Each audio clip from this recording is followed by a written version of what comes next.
Sir இன்னைக்கு ஒரு news வந்திருக்கு. முதலமைச்சர்கள்லயே யார் வந்துட்டு பணக்காரங்க, யார் வந்துட்டு ஏழ்மையான முதலமைச்சர் அப்படின்னு சொல்லிட்டு ஒரு நியூஸ் வந்திருக்கு. அதில் வந்துட்டு சந்திரபாபு நாயுடு அவர்கள் தான் நல்லா கோடிக்கணக்கு நல்லா காசு வச்சிருக்காருன்னு நியூஸ் வந்திருக்கு. இன்னொன்று வந்துட்டு ரொம்ப ஏழ்மையான முதல்வர் அப்படின்னு பார்த்தா மம்தா பானர்ஜி அவர்கள். இதில் சேர சோழ பாண்டியர்களுக்கெல்லாம் அடுத்து தமிழ்நாட்டில் மிகச்சிறந்த ஆட்சியை தந்து கொண்டிருக்கிற முதல்வர் ஸ்டாலின் அவர்கள் எந்த லிஸ்ட்டில் சார் இருக்காரு? சந்திரபாபு நாயுடு அவர்கள் இந்தியாவில் இருக்கக்கூடிய முதல்வர்களிலேயே பணக்கார முதல்வராக திரு சந்திரபாபு நாயுடு அவங்க தெரிவித்த பட்டியலின்படி சந்திரபாபு நாயுடு 931 கோடி ரூபாய் சொத்துக்களோடு முதலிடத்தில் இருக்கிறார். இரண்டாவது இடத்தில் அருணாச்சல் பிரதேஷின் முதலமைச்சர் திரு பேமா கண்டு 332 கோடி சொத்துக்களோடு இருக்கிறார். கர்நாடக முதல்வர் சித்தராமையா 51 கோடி சொத்துக்களோடு இருக்கிறார். அடுத்து நாகாலாந்து, மத்திய பிரதேஷ், புதுச்சேரி என்று வரிசையாக வருகிறது. இதில் அங்கிள் ஸ்டாலின் 14வது இடத்தில் வெறும் 8 கோடி சொத்துக்களோடு இருக்கிறார். ஏன் இந்த 8 கோடி வருதுன்னு சொல்லுங்கள் பார்ப்போம். கரெக்டாக திரு கருணாநிதி அவர்களுடைய சொத்து ஏதாவது மு.க. ஸ்டாலின் அவருக்கு டிரான்ஸ்ஃபர் ஆயிருக்குமோ? அதுபோல் டிரான்ஸ்ஃபர் ஆன சொத்துக்களை மட்டும்தான் கணக்கில் காட்டியிருப்பார்கள். இப்போ அவர் பயன்படுத்துகிற காரோட விலை எவ்வளோ? ரேஞ்ச் ரோவரா? 1.5 கோடி சொன்னீங்க. 2 கோடி. அது இந்த 8 கோடியில் வருமா? வராது. பேரனோட பேரில் எல்லாம் இருக்குது. பேரன் பேரில் இருக்குது. இதுக்கு முன்னாடி பயன்படுத்திட்டு இருந்த காரு மகன் பேரில் இருந்துச்சு. ஃபஸ்ட்டு ரெட் ஜெயிண்ட் பேரில் இருந்துச்சு, அடுத்து மகன் பேருக்கு வந்துச்சு. அதுக்கு பிறகு இப்போது பயன்படுத்துகிற காரு பேரன் பெயரில் இருக்கிறது.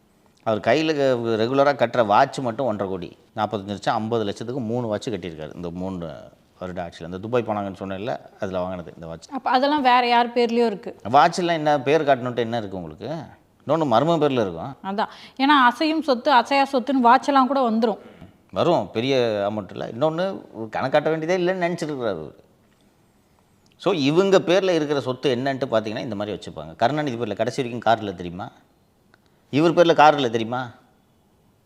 நம்ம கூட கார் வச்சுருக்கோம்.